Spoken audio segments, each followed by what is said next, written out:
गोस्वामी आप सभी को स्वागत करता हूं मेरे एक और नए फ्रेश एपिसोड में। दोस्तों आज मैं पहुंच चुका हूं, आप मेरे पीछे देख रहे हैं, एक बहुत ही सुंदर कुटिया है जंगलों के बीच में। तो ये जो कुटिया है शनिदेव महाराज जी के, शिव शंकर महाराज जी के और गंगा मैया जी की कुटिया है, जो कि हमर गरियाबंद सीरीज में जो हम चला रहे हैं, नागमणि देवांगन भाई के सौजन्य से जो हमें घुमाया जा रहा है। तो आज हम पहुँच चुके हैं मैनपुर, गरियाबंद जिले के मैनपुर विकासखंड से लगभग 8 किलोमीटर की दूरी पर स्थित एक ऐसे स्थान पर जहाँ पे शनिदेव जी जंगलों के बीच में विराजे हुए हैं, भोलेनाथ जंगलों के बीच में विराजे हुए हैं और गंगा मैया के बीच में विराजे हुए हैं। तो आज मैं आपको कंप्लीट एक्सप्लोर करके बताने वाला हूं इस स्थान के बारे में।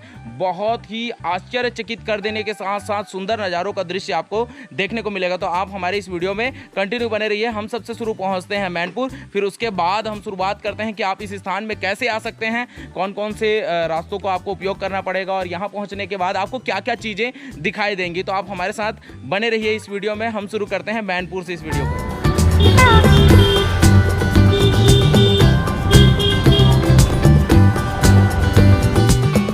मैनपुर के बस स्टैंड से आपको दोस्तों देख सकते हैं आगे आपको एक छोटा रिवर दिखाई दे रहा होगा जिसका क्रॉसिंग है, और बरसात के माह में ये काफ़ी ज़्यादा पानी बहता होगा। हम लोग अक्टूबर के माह में इसे क्रॉस कर रहे हैं तो इस तरह से पानी है, बट यहाँ पे 100% श्योर है कि एक टाइम में काफ़ी ज़्यादा पानी बहता होगा। और ऐसे ही आपको 100 से अधिक देख सकते हैं, जस्ट अभी उसको तुरंत क्रॉस किए हैं। यहाँ पे एक और छोटा रिवर क्रॉसिंग दिखाई दे दिया। तो नदियों का ये गढ़ है और इसे आप क्रॉस करते हुए आगे की ओर बढ़ते जाएंगे और जिस हम स्थान को जा रहे हैं उस स्थान तक पहुँचने के लिए वाकई में आपको काफ़ी ज़्यादा मज़ा आने वाला है। बहुत ही अच्छे व्यू का, नज़ारों का आनंद लेते हुए आप आगे बढ़ सकते हैं। और रिवर क्रॉसिंग है, हालांकि ये सूख गया है बट यहाँ भी बरसात में पानी रहता होगा। तो चलिए आप आनंद लीजिए, लुत्फ लीजिए, मज़े लीजिए।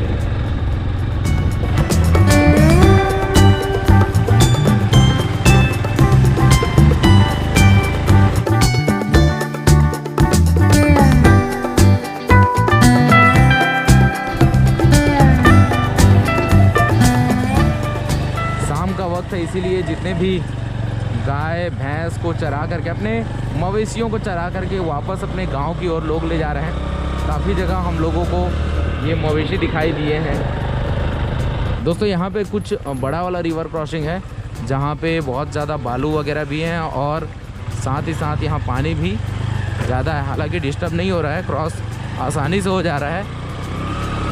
मैनपुर से आप लोगों को इस दिशा में 8 किलोमीटर आना है। ये बड़े गोबरा नामक स्थान है और यहीं से आप एक देख सकते हैं, इधर जो मार्ग जा रही है वही शनि मंदिर को जाती है। तो हम लोग चलते हैं इस मार्ग में और इधर जो है वो गोबरा सीधा निकल जाता है। तो आप लोगों को उस ओर नहीं जाना है। यहाँ पे आप एक लैंडमार्क यहाँ देख सकते हैं, एक खंबा जैसा कुछ लगा हुआ है, ध्वजारोहण या चौक है। आप यहाँ से लेफ्ट राइट साइड कट करके इस पहाड़ी की ओर आगे जा सकते हैं।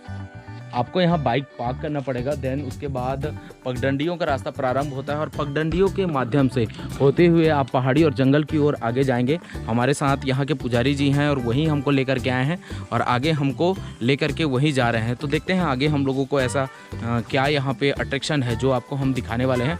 वो जब दिखाई देगा तो आप लोगों को भी पंडित जी के अनुसार से काफ़ी मज़ा आने वाला है। ये रास्ता आप लोगों को जो देख रहे हैं ये बहुत ही सामान्य सा रास्ता दिखाई देता है, ऐसा प्रतीत होता है, ऐसा महसूस होता है कि आगे कोई खास चीज़ नहीं है, बट आप उस स्थान में पहुंचेंगे तो आपका मन प्रफुल्लित हो जाने वाला है, बहुत ही ज़्यादा आपको आनंदित होने वाला है। ये अनएक्सप्लोर्ड जगह में हम लोग जा रहे हैं। अभी तक कोई भी बंदा यूट्यूब चैनल में या फिर कोई अन्य चैनल में या कोई फोटोग्राफी में अभी तक इस स्थान को एक्सप्लोर नहीं किया हुआ है। ये गाँव के ऐसे जो अनछुए चीज़ हैं उन सभी जगहों को हम धीरे धीरे आप लोगों के समक्ष प्रस्तुत करते जा रहे हैं। हमारे जो नागमणि देवांगन भाई है उसके माध्यम से हम लोग हमर गरियाबंद सीरीज को हम लोग चालू किए हैं और हम लोग इसी सिलसिले में ऐसे जगहों को जा रहे हैं। गरियाबंद क्षेत्र में है अभी वर्तमान समय में, जिसे अभी तक किसी ने नहीं दिखाया है। तो काफ़ी आपको आनंद आने वाला है, मज़ा आने वाला है। अगर आप गरियाबंद ज़िले से हैं या छत्तीसगढ़ को आप पसंद करते हैं तो ये वीडियो आपको बहुत मज़ा आने वाला है। आप हमारे साथ कंटिन्यू बने रहिए। हम आपको दिखाने वाले हैं शनि मंदिर और जो ये प्रकृति का सुंदरता है, जो ये पहाड़ी की सुंदरता है, उसे हम दिखाने वाले हैं। देख सकते हैं यहाँ एक तालाब है और आगे पुजारी जी चल ही रहे हैं और चलते हैं हम लोग शनिदेव महाराज के दर्शन से पहले आपको भीमा शंकर भीमसेन महाराज जी का यहाँ पे एक प्रतिमा स्थापित, शिला स्थापित किया गया है, उसे दर्शन करना होगा। ऐसे ही आप भीमा शंकर भीमासेन जी के शिला को पार करेंगे तो आपको यहाँ पे बजरंगबली जी का देख सकते हैं, यहाँ पे लकड़ी का गदा भी बनाया गया है। तो ये बजरंगबली जी के शिला के रूप में यहाँ पे स्थापित किया गया है। इससे आप जैसे ही आगे बढ़ेंगे तो आपको दिखाई देगा शनिदेव जी की कुटिया और ऊपर में विराजे हैं शनिदेव जी। तो हम पहुँचते हैं शनिदेव जी तक। यहाँ पे छोटा सा एक वाटरफॉल जैसा छोटा झरना है, ये देख सकते हैं। माता के नाम से जाना जाता है। ये भी पैरी माता के नाम से ही जाना जाता है। जो पैरी उद्गम है वो विभिन्न दिशाओं में फैली हुई है, तो एक जो धार है वो इस ओर भी आती है, आप देख सकते हैं। इसे पैरी नदी के नाम से ही, पैरी माता के नाम से ही जाना जाता है। और ये आगे बढ़ जाता है, ये हाथ माई गंगा, इसे हाथ माई गंगा के रूप में जाना जाता है। और थोड़ा आप आगे बढ़ेंगे साथियों, यहाँ पे ऐसा बताया जा रहा है कि जो ये कुंड है वो गंगा माई का कुंड है और इसे एक गुड़िया जो यहाँ पे आई हुई है, इसको स्वप्न में दिखाई दिया था। माता रानी यहाँ पे विराजी हुए हैं, शिव शंकर यहाँ विराजे हुए हैं, शनिदेव जी यहाँ विराजे हुए हैं।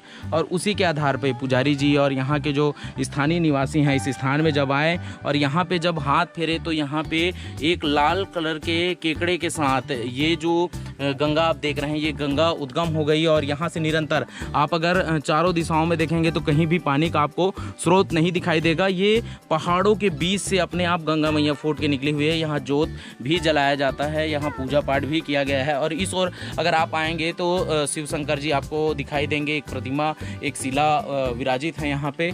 और यहाँ पे एक कुटिया जैसा भी बना हुआ है, यहाँ अभी डेवलप नहीं हुआ है, बट आने वाले भविष्य में ग्रामीणों का काफ़ी आस्था इस क्षेत्र से जुड़ा हुआ है। धीरे धीरे यहाँ का डेवलपमेंट भी होगा और ऊपर जाने से शनिदेव महाराज जी आपको दिखाई पड़ जाएंगे। नीचे जैसे ही आते हैं तो आपको यहाँ पे गंगा माई का कुंड दिखाई देगा जो कि वहीं से बहते हुए आई। ये जो शिला आप देख रहे हैं, इस शिला में ऐसा मान्यता है कि सिक्का चिपकाने से, मनोकामना मांगने से अगर सिक्का चिपक जाता है तो मनोकामना जरूर पूर्ण होता है। और इधर भी कुछ पूजा पाठ किया जाता है। आगे जा कर के एक कुआं का भी निर्माण हुआ है और उधर से एक और छोटा झरना आ रहा है जिसे पैरी माता बोला जाता है। तो आगे जा कर के ये झरना जो है एक नाले में तब्दील होकर के आगे काफ़ी बढ़ जाता है।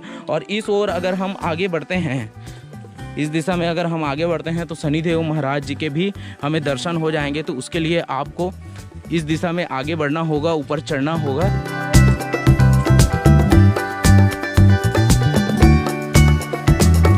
अभी यहाँ पे प्राकृतिक रूप से ये सारी चीज़ें हैं। अभी कोई भी मनुष्य के द्वारा कुछ भी चीज़ निर्माण नहीं किया गया है, न सीढ़ी का न मंदिर का।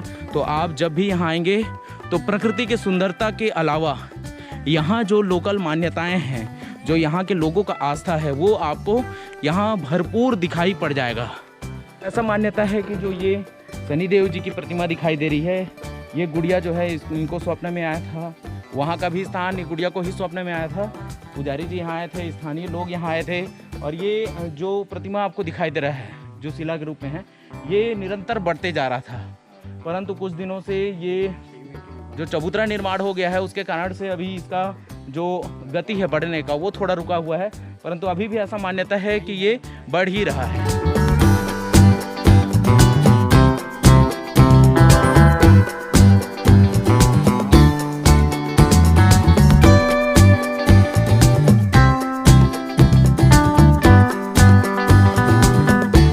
हम शनिदेव दर्शन करने के बाद शेर गुफा जा रहे हैं सर।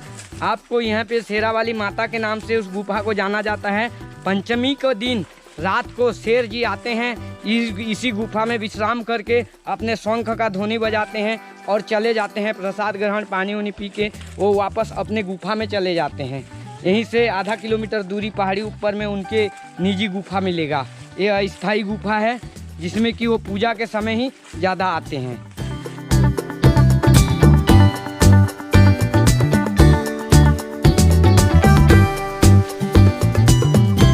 साई जो जंगल का मुसवा है, पत्थर काटता है, उसको साई बोलते हैं। तो साई मुसवा भी यहीं पे एनी टाइम इस एरिया में घूमते फिरते रहता है। इनसे वार करने के बाद बड़े से बड़े जानवर भी घायल हो जाते हैं। उसका वार खतरनाक रहता है, जैसे कि बंदूक की गोली की नोक की बर्फ। ये है शनिदेव से नांगदेव जाए के रास्ता है।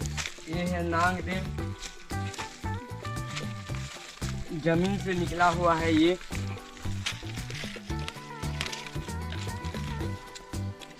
जमीन से निकला हुआ है। तो ये देख सकते हो दोस्तों, ये है नागदेव और सेम नागदेव जैसा दिखाई दे रहा है नीचे से, और ये उसका पंजर अंदर में दिखाई पड़ कितने रहा दूर है। से लगा है तो वो हमें पता नहीं। और जितना अंदर में इसका गहराई है उसका अंदाज़ा अभी भी नहीं लगाया जा सक रहा है। और ये ऊपर में जस्ट देखेंगे तो ये काफ़ी बड़ा चट्टान है। नागदेव से हम पैरी उद्गम की स्थान दिखा रहे हैं, जहाँ से गंगा मैया पैरी माता के नाम से हम जानते हैं, वो जगह उद्गम जहाँ से हुआ है वो आपको देखने के लिए अच्छा लगेगा सर। ये झरना यहीं से उद्गम हो रहा है सर, 12 महीना यहीं से बहते रहता है। पैरी नदी का। हाँ, पैरी नदी 12 महीना आप जब भी आओगे इतना ही तेज धार आपको दिखाई देगा। उसका मेन स्थान ये है, उसका जो मेन स्थान है ये है, ये है मेन स्थान। यहीं पे पूजा, यहीं होता है पूजा, यहीं पे पूजा होता है, यहीं पे उनके पूजा होता है। हाँ, पैरी माता के नाम से यहाँ पूजा होता है। यहाँ पूरे गढ़ के सियान बुजुर्ग के द्वारा इसको उद्घाटन किया गया। जैसे उद्गम हुआ उसके बाद मीटिंग करवा के पूरा गढ़ का पूरा सियानों को इकट्ठा करने के बाद यहाँ नामकरण वगैरह हुआ। नामकरण वगैरह होने के बाद उसका छठी उठी सारा चीज़ करवाया गया, विधि विधान के साथ यज्ञ किया गया। उसके बाद आज इसका पूजा अर्चना जारी है। बहुत बढ़िया। और जो आते हैं सच्चे मन से मनोकामना करते हैं उसके मनोकामना पूरा होता है। और एक बार भी कोई भी अच्छा रोगी अगर अपने चर्म रोग से पीड़ित है तो इस कुंड में अगर स्नान करेगा तो उसका चर्म रोग नष्ट हो जाता है।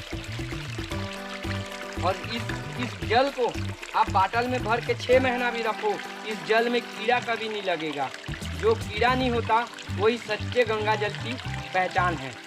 तो दोस्तों आई होप आपको आज का एपिसोड पसंद आया होगा, जिसमें मैंने शनि महाराज जी का आपको दर्शन कराया, ये सुंदर वनों का दर्शन कराया, साथ ही साथ यहाँ पे जो गंगा मैया है, शिव शंभू हैं और उनका कुंड है, उन सभी चीज़ों का आपको दर्शन कराया। यहाँ पे हमारे साथ काफ़ी स्थानीय लोग हैं, पुजारी जी हैं, स्थानीय हैं, जो गुड़िया जिनको स्वप्न आया था वो भी यहाँ पे हैं। तो आप लोगों को मैं विश्वास करता हूँ कि आज का एपिसोड पसंद आया होगा। अगर आप गरियाबंद जिले से हैं और आपको आज का एपिसोड पसंद आया होगा, या आप छत्तीसगढ़ के किसी भी जिले से हैं और छत्तीसगढ़ आपको पसंद है, तो आपसे मेरा रिक्वेस्ट रहेगा, अगर आप हमारे इस चैनल में नए हैं तो नीचे आपको एक लाल कलर का सब्सक्राइब बटन दिखाई दे रहा होगा, जिसे अगर आप दबा देंगे तो आपको हमारे इस चैनल को सब्सक्राइब कर लेंगे, साथ ही साथ बेल और ऑल को प्रेस कर लेंगे, तो हमारे जो भी इसी प्रकार के वीडियोस आएंगे, धार्मिक स्थलों का, पर्यटन स्थलों का, कैंपिंग का, टेंटिंग का, छत्तीसगढ़ के अन्य स्थानों का, भारत के अन्य स्थानों का, उन सभी का नोटिफिकेशन आपके मोबाइल में आसानी से पहुंच जाएगा। तो चलिए दोस्तों, आज के एपिसोड हम यहीं समाप्त करते हैं। जय हिंद, जय भारत, जय छत्तीसगढ़।